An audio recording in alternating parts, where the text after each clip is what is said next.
Assalamualaikum warahmatullahi wabarakatuh. Yang terhormat dosen penguji ujian kinerja tahun 2023. Perkenalkan, nama saya Rian Wenang Irman dari MAN 1 Kota Bengkulu.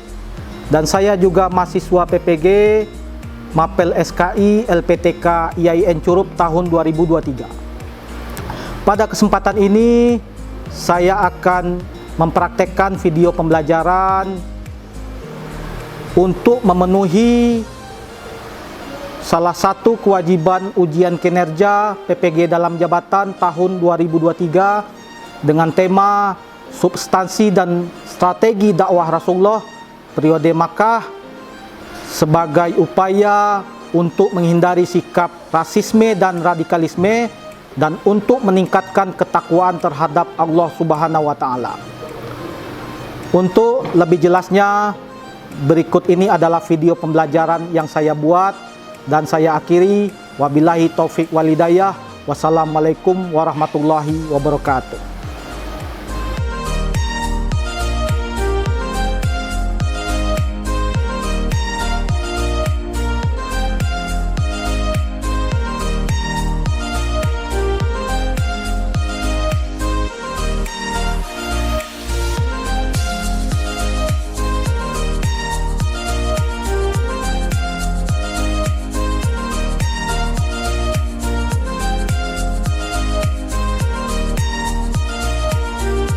Assalamualaikum warahmatullahi wabarakatuh. Waalaikumsalam warahmatullahi wabarakatuh.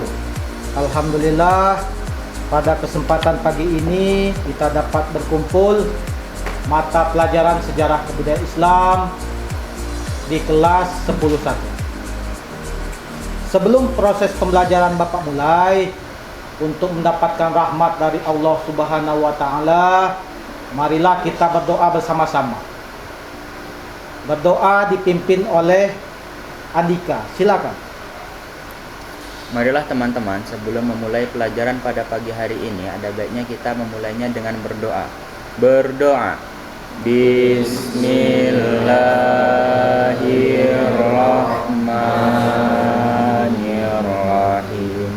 Allahumma akhrijna min zulumatil wahmi wa akhrimna binuril fahmi waftah alaina bima'rifatil ilmi wa ahsin ahlaqana bil ilmi wa sahhil lana abwaaba fadlika min khazainika birahmatika ya arhamar rahimin. Alhamdulillah, kita sudah berdoa. Bapak ingin melakukan absensi terlebih dahulu di kelas 10.1. Ayatul Afifatul Pasya Fadil Pratama Yuda Hadir. Nur Wahyu Hadir, Pak. Andika Hidayat Hadir, Pak. Muhammad Fadil Akbar. Oke, alhamdulillah siswa di kelas 10.1 hadir semua pada kesempatan kali ini. Siswa-siswi MAN 1 Kota Bengkulu yang Bapak sayangi, pada kesempatan ini materi kita adalah substansi dan strategi dakwah Rasulullah periode Mekah untuk menghindari sikap radikal dan untuk meningkatkan ketakwaan kita terhadap Allah Subhanahu wa taala. Jadi dengan kita mempelajari, dengan kita memahami, dengan kita mengetahui dan dengan kita menganalisis substansi dan strategi dakwah Rasulullah periode Makkah, Bapak harapkan kepada seluruh peserta didik mampu mengambil ibrah atau keteladanan, mengambil sikap sebagai bentuk tindakan aksi untuk langkah ke depan. Bapak akan mencoba melakukan tanya jawab sebagai bentuk kegiatan apersepsi terhadap materi pembelajaran kita sebelumnya. Bapak coba terhadap Andika. Siapa? Bagaimana hasil penyerangan Abraha terhadap Ka'bah berdasarkan firman Allah dalam surat Al-Fil ayat 1 sampai 5. Silakan. Berdasarkan surah Al-Fil ayat 1 sampai 5, penyerangan yang dilakukan oleh pasukan bergajah yang dipimpin oleh Abraha itu gagal, Pak. Kenapa? Karena kata Allah itu wa arsala alaihim tayran ababil. Kami mengirimkan burung-burung yang dimana jumlahnya itu sangat banyak, Pak, yang tarmihim bihijaratin min sijil, melempari mereka dengan batu-batu dari api neraka, Pak.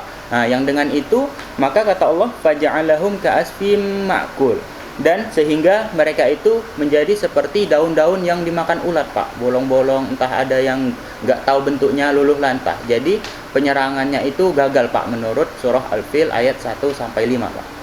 Bagus, alhamdulillah. Bapak senang mendengarnya bahwa jawaban yang disampaikan oleh perwakilan Andika sangat baik.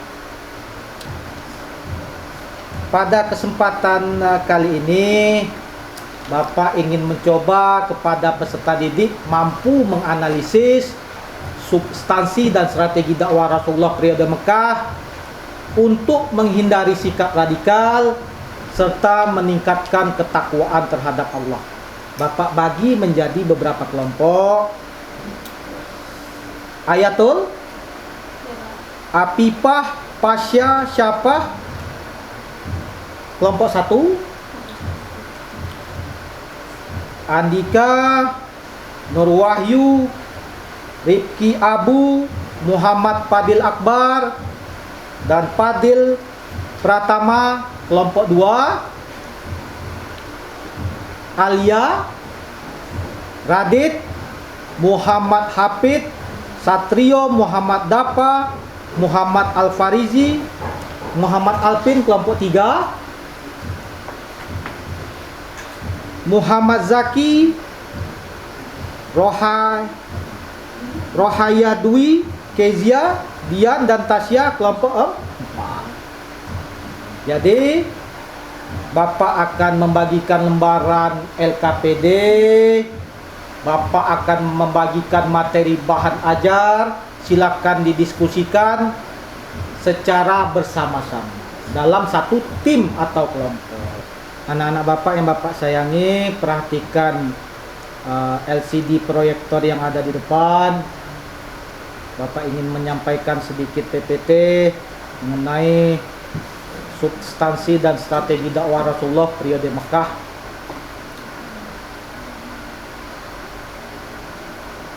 Indikator yang ingin Bapak ambil, pertama, peserta didik mampu menganalisis substansi dan strategi dakwah Rasulullah periode Mekah sebagai upaya untuk menguatkan prinsip-prinsip bertauhid. Berarti tentunya meningkatkan ketakwaan terhadap Allah. Tidak hanya itu saja, Bapak juga menambahkan dengan memahami, dengan menganalisis, anak-anak Bapak mampu menghindari sikap radikal, menghindari sikap rasisme terhadap sesama umat muslim maupun non-muslim.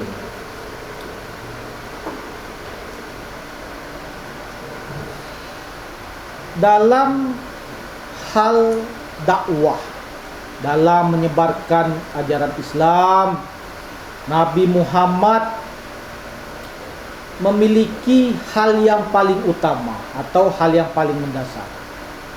Ini lebih dikenal dengan istilah substansi. Nabi Muhammad SAW juga memiliki beberapa strategi atau cara-cara yang paling tepat untuk menghadapi kaum kafir Quraisy atau menyimpang dari kaidah ajaran Islam atau mereka penyembah berhala. Kalau anak Bapak berbicara masalah substansi. Jangan disamakan dengan suatu strategi. Substansi ini lebih kepada hal-hal yang paling utama atau tujuan Rasulullah utama meyakinkan para penduduk yang menyimpang dari ajaran Allah kembali ke jalan Allah. Contoh, misi pertama Nabi Muhammad Sallallahu Alaihi Wasallam sebagai substansinya adalah pemurnian akidah. Maksudnya di sini pemurnian akidah masyarakat yang selama ini menyembah berhala, lebih kurang kalau Bapak amati rentang waktu dari masa Nabi Ibrahim dan Ismail ke Nabi Muhammad ratusan tahun atau lebih kurang 500 tahun. Disinilah terjadi transisi keyakinan.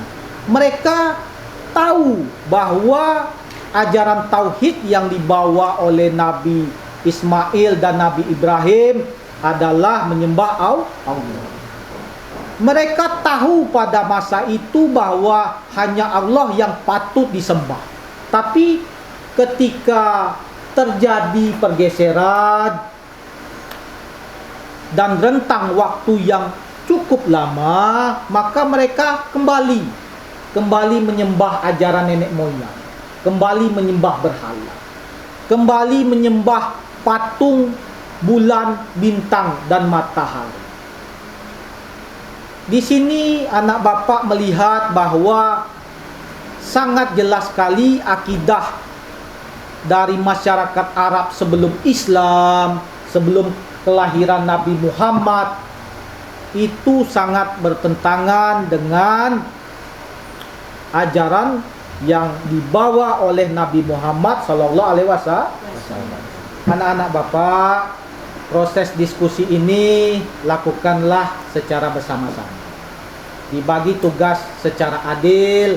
Di sini ada dua tindakan aksi yang ingin Bapak capai. Yang pertama proyek PPT, yang kedua adalah analisis LKPD. Jadi dibagi tugas dengan baik. Bapak akan membagikan lembaran LKPD serta materi ajar.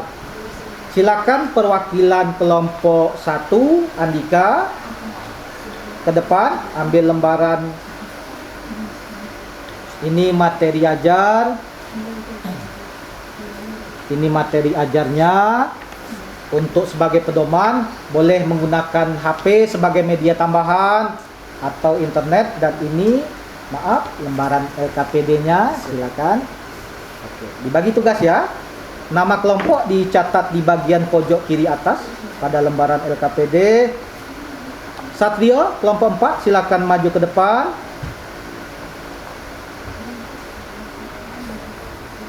Satrio, ini lembaran LKPD. Di sini ada kolom 1, kolom 2. Ada firman Allah yang menentang larangan makan daging babi, dan di sini juga ada disuruh untuk membuat kesimpulan dan siapkan pertanyaan untuk kelompok yang lain ya. Ini lembaran LKPD untuk kelompok Satrio, kelompok 4, dan ini materi aja. Oke, silakan dikerjakan. Anak-anak bapak yang bapak sayangi, silakan didiskusikan lembaran LKPD yang sudah bapak berikan, dan jangan lupa mengerjakan proyek PPT ya, terkait substansi dakwah Rasulullah, contoh pemurnian akidah. Di dalamnya carilah permasalahan yang timbul dalam masyarakat kita. Contohnya ada perempuan berjilbab, mengaku dirinya agama Islam tapi memakan daging babi. Bagaimana reaksi anak bapak? Bagaimana tanggapan anak bapak? Bagaimana ketenangan anak bapak? Bagaimana kebijaksanaan yang diambil dari peristiwa tersebut? Dan jangan lupa analisis dikerjakan, disimpulkan, siapkan satu pertanyaan untuk kelompok-kelompok yang lain.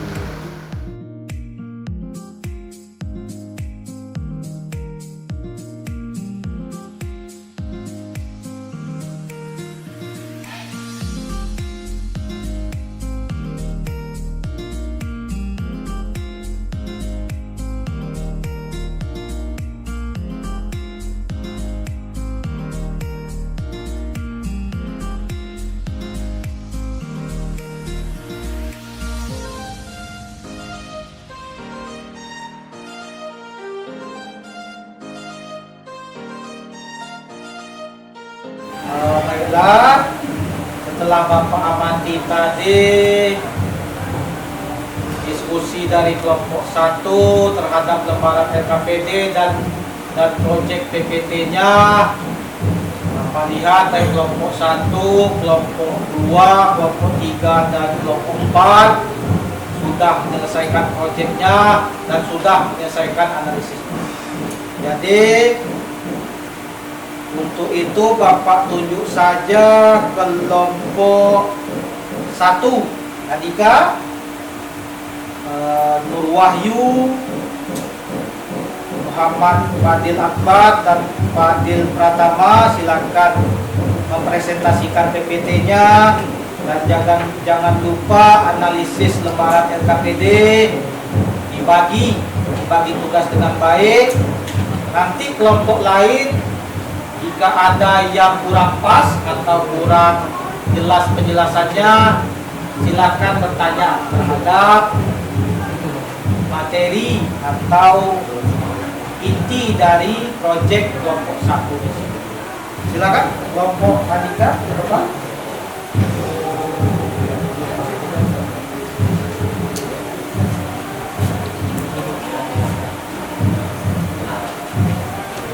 Oke, baik semuanya. Bismillahirrahmanirrahim. Assalamualaikum warahmatullahi wabarakatuh. Waalaikumsalam warahmatullahi wabarakatuh.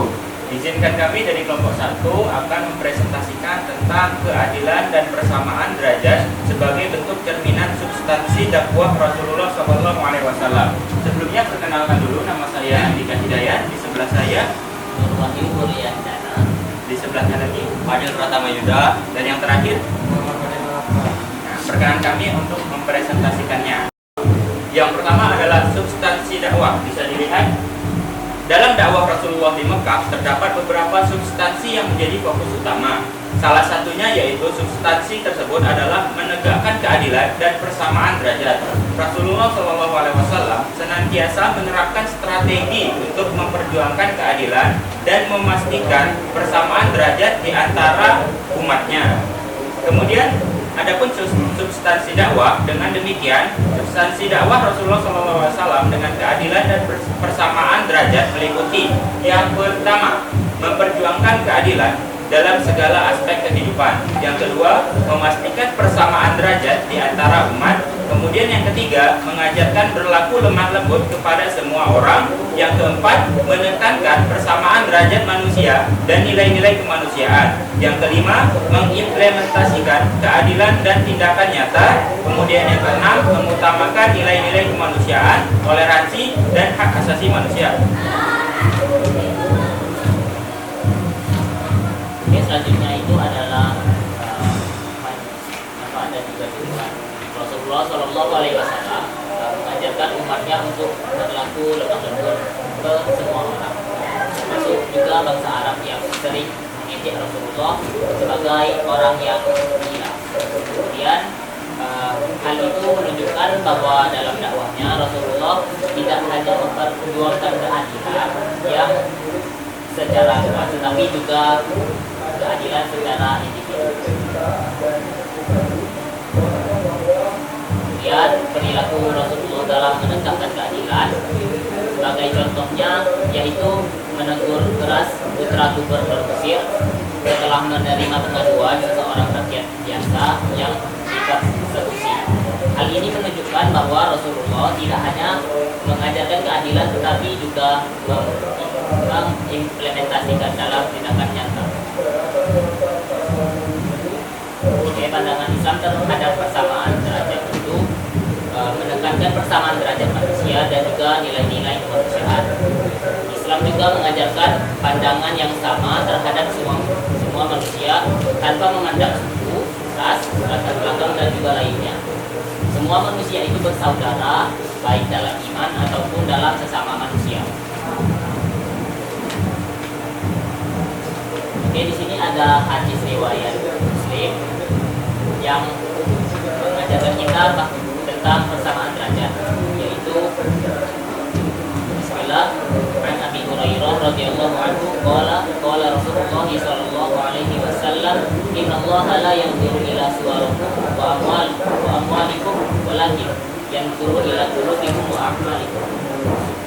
Dari Abu Hurairah berkata, Rasulullah sallallahu alaihi wasallam bersabda, Allah tidak melihat fisik dan juga harta kalian, tetapi Allah melihat hati dan juga amal kalian. Kemudian ada pidato Presiden Jokowi, yaitu Presiden Jokowi menyampaikan pesan-pesannya tentang toleransi beragama, yaitu dengan memberikan kebebasan kepada semua umat beragama di Indonesia untuk bisa beribadah di tempat ibadah masing-masing dengan nyaman. Hal ini tentunya sejalan dengan salah satu substansi Rasulullah, yaitu menegakkan keadilan dan persamaan derajat. Berikut adalah video atau cuplikan dari Presiden kita, yaitu Pak Jokowi.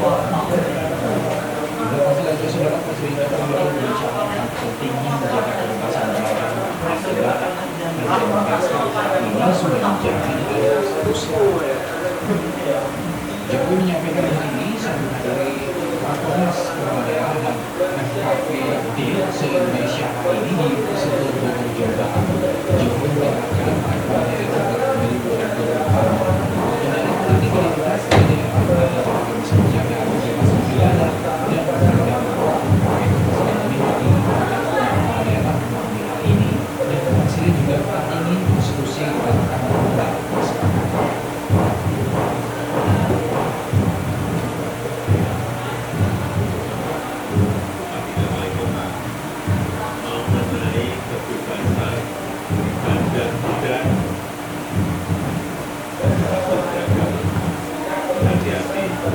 yang beragama Kristen Katolik,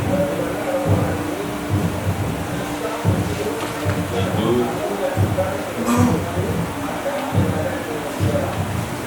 Konghucu, memiliki hak yang sama dalam beribadah, memiliki hak yang sama dalam kebebasan beragama dan beribadah.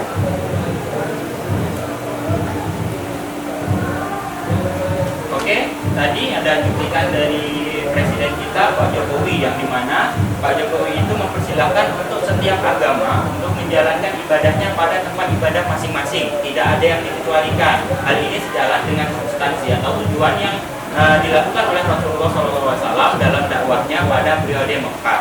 Mungkin sekian materi yang dapat kami sampaikan. Jika ada pertanyaan atau sesuatu yang menjanggal, bisa ditanyakan. Silakan. Oke, kepada Afifatul, silakan. Assalamualaikum warahmatullahi wabarakatuh. Saya Afifatul Fia dari kelompok 2 ingin bertanya. Kan tadi di PPT kalian menjelaskan tentang substansi Rasulullah dalam menegakkan keadilan dan persamaan derajat.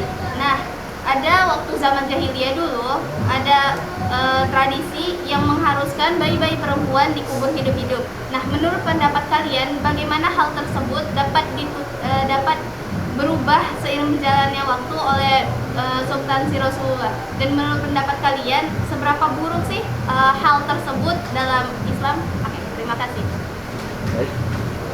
Oke, terima kasih pertanyaannya Afifatul, dan pertanyaan itu akan kami coba jawab, yaitu oleh Wahyu. Silahkan kepada Wahyu.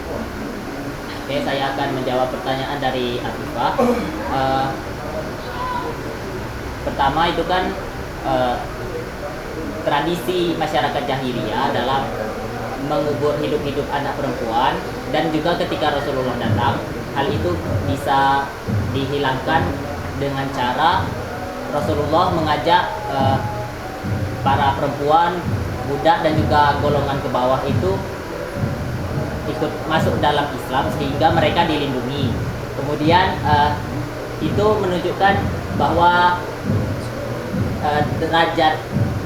derajat yang menengah ke bawah dan juga ke atas itu bukan dipandang melalui harta ataupun jabatan, tetapi ketika datangnya Islam itu dipandang melalui ketakwaan masing-masing. Kemudian seberapa buruk hal atau tradisi yang tadi itu bagi kalian? Oke, tradisi itu tentunya sangat-sangat buruk. Nah, mengapa? Karena jika bayi perempuan itu dikubur hidup-hidup, maka jika kita pikirkan secara logika saja, hewan itu tidak mengubur anaknya. Dan mengapa manusia yang diberikan akal oleh Allah itu bisa melakukan hal yang sangat tidak masuk akal itu? Oke, cukup. Terima kasih. Pada Afi Fadl, apakah puas atau ada yang ingin ditambahkan?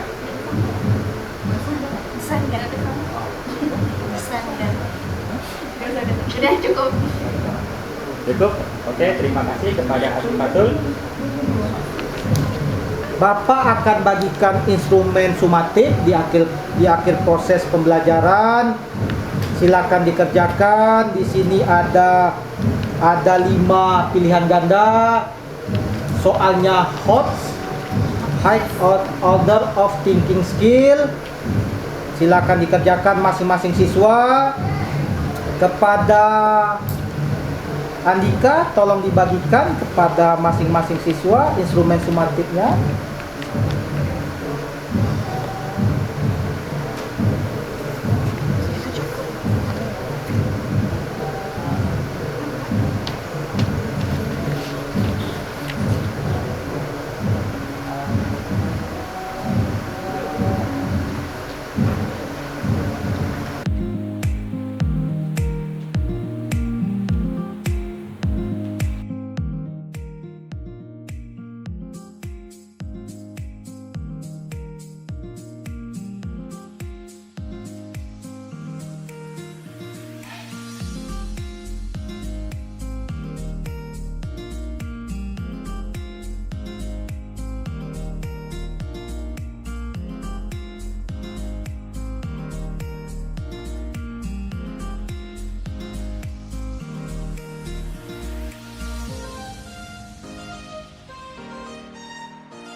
Instrumennya sudah dikerjakan? Sudah. Oke, kita koreksi bersama-sama.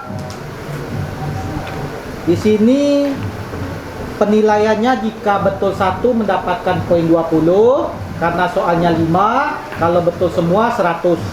Nilainya diletakkan di kolom tengah, ada pada rubrik penilaian asesmen. Diletakkan, kalau betul semua masukkan ke mahir, salah satu masukkan ke cakap, salah lebih daripada itu masukkan ke kolom dasar ya. Kunci jawaban nomor 1. Strategi Rasulullah yang paling menonjol pada periode Mekah adalah kesabaran dan ketabahan dalam menghadapi penindasan. Nomor 2, kunci jawabannya salah satu metode yang dilakukan dalam dakwah. A. Berdialog dan memberikan nasihat secara arif dan bijaksana. Nomor 3, apa tujuan utama dakwah Rasulullah periode Mekah? Menghapus praktek jahiliyah dan menyebarkan ajaran Islam. Nomor 4, alhamdulillah pembelajaran kita hari ini berjalan dengan baik. Tadi sudah kita bersama-sama melakukan proses analisis terhadap substansi dan strategi dakwah Rasulullah periode Mekah sebagai cerminan atau untuk menghindari sikap radikal dan meningkatkan ketakwaan terhadap Allah. Juga kita sudah mengisi lembaran LKPD secara bersama-sama. Kita sudah presentasi PPT kelompok, diskusi kelompok, dan juga kita sudah mengerjakan instrumen asesmen berbentuk 5 soal pilihan ganda. Setelah itu Bapak akan coba menyimpulkan pembelajaran kita hari ini bahwa substansi dakwah Rasulullah itu lingkupnya sangat luas. Jadi anak Bapak tidak hanya berbicara pada masa Nabi kita saja, tapi dapat kita kaitkan dengan situasi dan kondisi masyarakat Indonesia pada saat sekarang. Tadi Bapak amati presentase dari kelompok Andika. Di situ disinggung komentar dari orang nomor 1 presiden kita yang sangat-sangat mendukung nilai-nilai moderasi beragama. Kita bersama-sama menghargai perbedaan. Kita bersama-sama menyadari bahwa Indonesia ini Bhinneka Tunggal Ika. Kita bersama-sama memahami bahwa perjuangan kemerdekaan Indonesia tidak hanya diperjuangkan oleh kaum muslimin saja, tapi kita juga mengenal pahlawan-pahlawan dari yang berbeda agama, dari yang non-muslim. Kesimpulan yang kedua Bapak amati bahwa kepada peserta didik siswa-siswi MAN 1, hindarilah sikap radikalisme. Hindarilah sikap rasisme, membenci terhadap kaum, golongan, individu yang warna kulitnya hitam. Sangat jelas tadi dalam hadis yang disampaikan oleh Nur Wahyu, isinya lebih kurang Bapak amati bahwa kita ini sama di mata Allah. Yang membedakan hanyalah ketakwa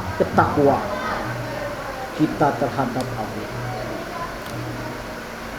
Kesimpulan yang terakhir yang ingin Bapak sampaikan bahwa mengenai strategi dakwah Rasulullah pada periode Mekah dilakukan dengan 2 cara. Yang pertama secara terang-terangan dan yang kedua secara sembunyi-sembunyi. Untuk menggabungkan pendapat Bapak dengan pendapat peserta didik, Bapak akan coba bertanya kepada Fadil Pratama. Substansi dakwah Rasulullah persamaan derajat itu kalau Bapak amati tergambar dari Undang-Undang Dasar Negara Republik Indonesia pasal 29 ayat 1 dan 2. Coba beri uraian penjelasan. Silakan. Menurut Undang-Undang Dasar 1945 pasal 29 ayat 1 yang berisi negara berdasar ketuhanan Yang Maha Esa.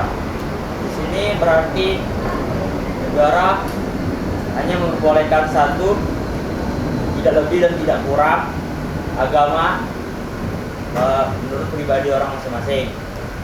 Dan di pasal 2, di pasal 29 ayat 2 berisi negara menjamin kemerdekaan tiap penduduk untuk memeluk agamanya masing-masing dan untuk beribadat menurut kepercayaannya dan agamanya itu. Jadi sebagai orang yang memiliki agama, kita harus menjalani kewajiban-kewajiban dari agama kita. Itu saja yang bisa pada simpulkan. Sangat baik apa yang Fadil Pratama sampaikan. Negara saja menjamin kebebasan beribadat menurut agamanya masing-masing. Jadi Kenapa kita kok melarang ketika suatu keyakinan ingin mendirikan tempat ibadah? Nah, disinilah anak bapak jangan mudah terpengaruh. Jangan mudah diadu domba oleh golongan-golongan radikal, oleh golongan-golongan rasisme. Kita menghargai perbedaan agama, kita menghargai indahnya perbedaan, maka insya Allah negara Republik Kesatuan Indonesia ini lebih sejahtera, lebih damai untuk ke depannya. Anak-anak bapak yang bapak sayangi, adapun materi kita untuk minggu depan yaitu substansi dakwah Rasulullah periode Madinah. Bapak harapkan kepada seluruh peserta didik, kita akan coba membuat rancangan peta konsep. Jadi silakan dibawa kertas double folio, pensil dan penghapus. Nanti bapak bantu merancang bagaimana substansi dakwah Rasulullah periode Madinah. Oke, pembelajaran kita hari ini selesai. Jika ada salah-salah kata murni dari diri bapak pribadi sebagai makhluk yang penuh dengan kesalahan, dan hanya Allah yang memiliki kebenaran. Marilah sama-sama kita mengucapkan hamdalah. Alhamdulillahirabbil alamin. Dan bapak akhiri, wabillahi taufik walidayah. Wassalamualaikum warahmatullahi wabarakatuh. Waalaikumsalam warahmatullahi wabarakatuh. Silakan ketua. Ista'id kiamah. Assalamualaikum warahmatullahi wabarakatuh. Waalaikumsalam warahmatullahi wabarakatuh. Nah, ya. Jadi baliknya buka.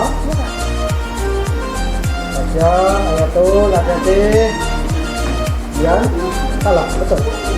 Kita ayo. Lanjut. Diri. Dan kita jadi Muhammad Aparidi. Rambut ya bapak. Ya. Ya, Nadif. Thank you. Pak, enak. Ya.